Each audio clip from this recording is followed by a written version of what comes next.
எடுத்தவர்கள் வாசியுங்கள். லூக்கா 19ஆம் அதிகாரம் 9ஆம் வசனம். இயேசு அவனை நோக்கி, இன்றைக்கு இந்த வீட்டுக்கு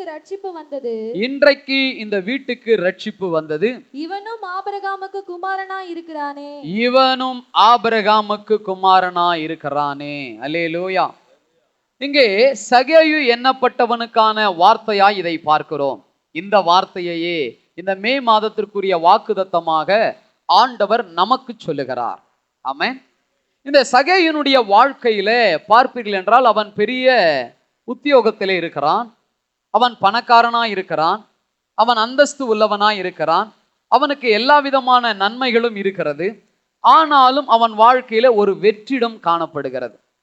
ஸோ இன்றைக்கு நம்முடைய வாழ்க்கையில எல்லாமே இருப்பது போல இருந்தாலும் ஒரு குறிப்பிட்ட காரியம் வரும் பொழுது இது மட்டும் இல்லையே.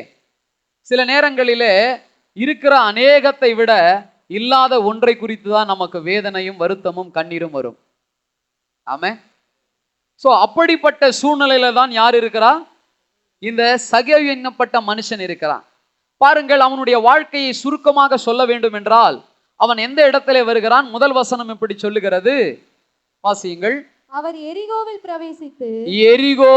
பிரவேசித்து. எரிகோ என்று சொல்லப்படும் பொழுது அது ஒரு சபிக்கப்பட்ட இடமாயிருக்கிறது. நாம் எல்லோரும் அறிவோம். ஒரு மனிதன் எருசலேமில் இருந்து எரிகோவுக்கு போக புறப்பட்டான். எருசலேம் என்பது தேவனுடைய ஆசீர்வாதமான ஒரு இடம், எரிகோ என்பது சாபமான ஒரு இடம். அந்த இடத்துக்கு போற வழியிலேயே கள்ளர் கையிலே அவன் அகப்பட்டு அவனை அடிச்சு குற்றுயிரும் குலையுயிரமாக விட்டுவிட்டு அவனுடைய உடைமைகள் எல்லாவற்றையும் கொள்ளையடித்து விட்டார்கள். அந்த ஊரினுடைய நிலைமை உங்களுக்கு புரியுதா? அப்படிப்பட்ட ஒரு ஊரில் இருக்கிறான். இவனுடைய பேர் சகேயு தான். ஆனால் இவனை அநேகர் குள்ளன் என்று கூப்பிடுவார்கள், அநேகர் இவனை பாவி என்று கூப்பிடுவார்கள், அநேகர் இவனை அநியாயமாக வரி வசூலிப்பவன் என்று கூப்பிடுவார்கள், அநேகர் இவனை சபிப்பார்கள். அப்படிப்பட்ட ஒரு வாழ்க்கையில தான் அவன் இருக்கிறான். ஆனா அவனுடைய நிலையை கர்த்தர் மாற்றினார். இந்த மாதத்துல உங்கள் நிலையையும் மாற்றுவார். உங்களை பார்க்கிறவர்கள் உங்கள் பெயரை எப்படி சொல்லுகிறார்கள்? உங்கள் வீட்டை கடந்து போகிறவர்கள் உங்கள் வீட்டை குறித்து என்ன சொல்லுகிறார்கள்? ஒருவேளை இந்த சகேயு போல குறைவுள்ள காரியங்கள் இருக்குமானால் இந்த மாதத்திலே கர்த்தர் அதை மாற்றி நிறைவுள்ளதாய் ஆசீர்வதிக்க போகிறார். சுருக்கமாக சொல்ல வேணும்னாக்கா, எரிகோவின் வாழ்வை, அதாவது சாப வாழ்வை ஆண்டவர் மாற்றினார், உங்களுக்கும் மாற்றுவார். ஆமென். இரண்டாவது, அவனுடைய வாழ்க்கையில ஒரு வெற்றிடம் இருந்தது. எல்லாமே இருந்தாலும் அவனுக்கு ஊருக்குள்ள நல்ல பேரு இல்லை. அந்த வெற்றிடத்தை ஆண்டவர் நிரப்புகிறார். ஆமென். இப்போ உங்க வாழ்க்கையில கூட எதெல்லாம் வெற்றிடமா இருக்கிறதுன்னு எனக்கு தெரியாது, ஆனா நம்ம படைத்த தேவனுக்கு தெரியும். அப்பா, எனக்கு எல்லாம் இருக்குதுப்பா, ஆனா இந்த ஒண்ணு தானே இல்லை. அந்த ஒன்னையும் இந்த மாதத்திலே கர்த்தர் உங்களுக்கு கொடுக்க உண்மை உள்ளவராய் சித்தம் உள்ளவராய் இருக்கிறார். அல்லேலூயா. சோ மூன்றாவதாக, சகேயு வாஞ்சையோடு தேவனை தேடினான். அந்த வாஞ்சையை கர்த்தர் அறிந்தபடினாலே அந்த மரத்து மேல ஒரு சின்ன பிள்ளைய போல அவன் ஏறி இயேசுவை பார்க்கறதுக்கு வாஞ்சித்தானே, அந்த மனிதனை ஸ்தோத்திரம் அண்ணாந்து பார்த்தார். நீங்க இயேசுவுக்காக எல்லாத்தையும் மறந்து வேலை செய்யறவங்களா, இயேசுவுக்காக எதையாகிலும் செய்கிறவர்களா நீங்க இருப்பீங்கன்னா, உங்க வாஞ்சைய, உங்க விருப்பத்தை, உங்களுடைய அந்த பணிவிடைய ஆண்டவர் கண்ணோக்கி பார்க்கிறார். அல்லேலூயா, ஸ்தோத்திரம். இங்கே சொல்லப்படுகிறது, அவன் வாஞ்சையை கர்த்தர் அறிந்ததுனால, ஸோ அந்த இடத்துல ஆயிரக்கணக்கான பேர் இருந்தாங்க. ஆனா வந்து நின்னவர் சகேயுவை தான் பார்த்தாரு. சகேயுவே, இறங்கி வா. வாஞ்சை உள்ளவனிடத்திலே கர்த்தர் பேசுவார். வாஞ்சை உள்ளவனுடைய விருப்பத்தை கர்த்தர் நிறைவேற்றுவார். இந்த மாதத்திலே கர்த்தருக்குள்ளாய் வாஞ்சையா இருக்கிற அத்தனை பேருக்கும் இந்த ஆசீர்வாதம் கடந்து வரும். ஆமென். ஸோ அடுத்தது பார்க்கிறோம், ஆண்டவர் சொல்றாரு, உன் வீட்டுல நான் தங்க விரும்புறேன். ஆமென். இன்னைக்கும் ஆண்டவர் பேசுறார், உங்கள் உள்ளத்திலும் உங்கள் இல்லத்திலும் தங்க இயேசு கிறிஸ்து விரும்புகிறார். உங்கள் உள்ளத்திலும் இல்லத்திலும் இயேசுவை வரவேற்பீர்களா? இயேசு கிறிஸ்து தங்கும்படியாய் உங்கள் வாயிலும் உங்கள் வீட்டிலும் தேவனுடைய துதி இருக்குமா? நிச்சயமாய் கர்த்தர் உங்கள் வீட்டிலே தங்குவார். வசனம் சொல்லுகிறது, கிறிஸ்து இயேசுவின் மகிமைக்குள் எல்லா குறைவுகளும் நிறைவாக்கப்படும். ஆகினாலே உங்களுக்குள்ளே, உங்க வீட்டுக்குள்ளே இயேசு வந்து தங்கிட்டார்னா உங்களுக்குள்ள இருக்கிற குறை, உங்கள் வீட்டுக்குள்ள இருக்கிற குறைகள் நீங்கும். இந்த மாதத்தில் ஆண்டவர் வாக்கு கொடுக்கிறார், நான் உனக்குள்ள உன் வீட்டுக்குள்ள வந்து தங்க போகிறேன். ஆகவே எல்லா குறைவுகளும் மாறப்போகிறது. ஆமென். இப்படி சொல்லிக்கிட்டே இருக்கும்போது பக்கத்துல இருந்த ஜனங்கள்லாம் சொன்னாங்க, இவர் பாவியான மனுஷன் வீட்டுக்கு தங்க போறாரே. இப்போ கூட நீங்க ஒரு மனுஷங்கிட்ட பேசியிருக்குன்னு வச்சுக்கீங்களேன், அவன் ஒரு கெட்ட கேரக்டர் உள்ள ஒரு ஆள்னு வச்சுக்கிங்களேன், நீங்க பாஸ்டரோ அல்லது விசுவாசியாவோ இருக்கிறீங்க, பார்க்குறவங்க என்ன சொல்லுவாங்க, இவங்க கூட இவங்க என்ன பேசிக்கிறாங்க, இவங்க கூட என்ன சகவாசம். ஸோ அந்த மாதிரி சகேயுனுடைய வீட்டுக்கு போறேன்னு சொன்ன உடனே கூட இருந்தவங்கலாம் சொல்றாங்க. அப்பொழுது சகேயு சொன்னான், ஆண்டவர் எதுவுமே சொல்லலை, சகேயு சொல்றான், ஸ்தோத்திரம், என்ன செய்தான் தெரியுமா?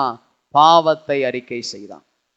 இந்த மாதத்துல உங்களுடைய ஆவி ஆத்துமாவில உணர்ந்து, சரீரத்தில் உணர்ந்து உங்கள் பாவங்களை நீங்கள் அறிக்கை செய்வீர்களானால் உங்களுக்கு முழுமையான ரட்சிப்பு வரும். அல்லேலூயா, ஸ்தோத்திரம். அடுத்தது அவன் சொல்றான், அவன் வாயாலே சொல்றான், நான் ஏழைக்கு என் ஆஸ்தியை விற்று பாதியை விற்று நான் கொடுக்கிறேன். ஸோ ஆண்டவர் சொல்றார், இந்த மாதத்துல ஏழைக்கு கொடுக்கிறவர்களாய் உங்கள் இருதயங்கள் மாறட்டும்.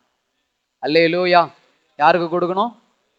ஏழைகளுக்கு கொடுக்கிறவங்களாய் மாறட்டும்.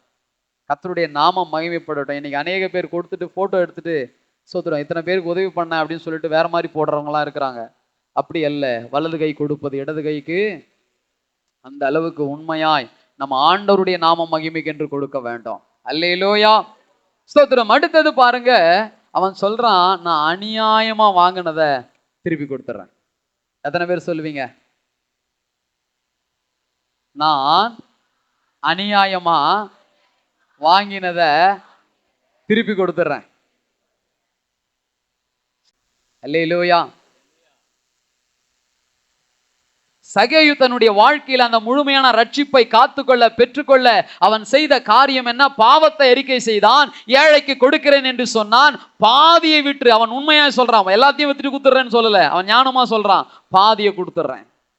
சோ அடுத்தது சொல்லுகிறார், ஸ்தோத்திரம், என்ன சொல்லணும், அநியாயமா யார்கிட்டயாச்சும் வாங்கியிருந்தா, இது ஓப்பனர் அந்த இடத்துல அப்படியே அவர் பகிரங்கமா சொல்றார், நான் யார்கிட்டயாகிலும் அநியாயமா வாங்கியிருந்தா அதை திருப்பி கொடுக்குறேன். எப்படி?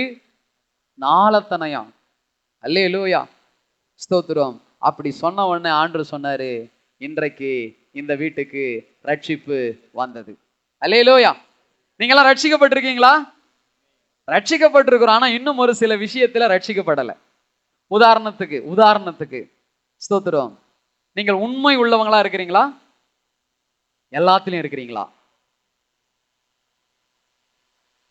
சோ நம்ம சில விஷயத்துல என்ன பண்ணுகிறோம்? உண்மையா இருக்கிறோம். அப்படி கூட சொல்ல வேணாம், பல விஷயத்துல நம்ம என்ன பண்றோம்? உண்மையா இருக்கிறோம். ஆனா சில விஷயத்துல அதை கூட இந்த மாதத்திலே முழுமைப்படுத்தி எல்லாவற்றிலும் நம்மளை ரட்சித்து முழுமைப்படுத்துகிற தேவனாய் அவர் காணப்பட போகிறார். அல்லேலூயா. கடைசியாக சொல்லப்படுகிறது, இவனும் ஆபிரகாமுக்கு குமாரனாய் இருக்கிறானே. சோ அப்ப ஆபிரகாமுடைய ஆசீர்வாதத்தை கர்த்தர் இந்த மாதத்திலே நமக்கு தரப்போகிறார். ஆபிரகாமுடைய ஆசீர்வாதம் என்னது? வாசிக்க வேண்டாம், நானே வாசிக்கிறேன். ஆதியாகமம் 12:2-3. நான் உன்னை பெரிய ஜாதியாக்கி உன்னை ஆசீர்வதித்து உன் பேரை பெருமைப்படுத்துவேன், நீ ஆசீர்வாதமாய் இருப்பாய், உன்னை ஆசீர்வதிக்கிறவர்களை ஆசீர்வதிப்பேன், உன்னை சபிக்கிறவனை சபிப்பேன், பூமியில் உள்ள வம்சங்கள் எல்லாம் உனக்குள் ஆசீர்வதிக்கப்படும். அல்லேலூயா. 7 ஆசீர்வாதம். அல்லேலூயா. சகோதரனே சகோதரியே, இந்த மாதத்திலே தேவன் வாக்கு கொடுக்கிறார், இன்றைக்கு இந்த வீட்டுக்கு ரட்சிப்பு வந்தது என்று சொல்லி. அதுக்கு கீழே வசனம் போடுகிறது, ஸ்தோத்திரம், தொலைந்து போனதை தேடவும், அதாவது காணாமல் போனதை தேடவும் ரட்சிக்கவுமே மனுஷகுமாரன் வந்திருக்கிறார். இந்த சபையிலிருந்து ஸ்தோத்திரம், அல்லது ஏதோ ஒரு சபையிலிருந்து காணாமல் போனவைகளை எல்லாம் இந்த நடக்க போகிற கூட்டத்தின் மூலமாக கர்த்தர் தன்னுடைய மந்தையிலே சேர்க்க போகிறார். அல்லேலூயா, அல்லேலூயா. கர்த்தர் தாமே இந்த வார்த்தையின்படி உங்கள் ஒவ்வொருவரையும் ஆசீர்வதிப்பாராக. ஆமென்.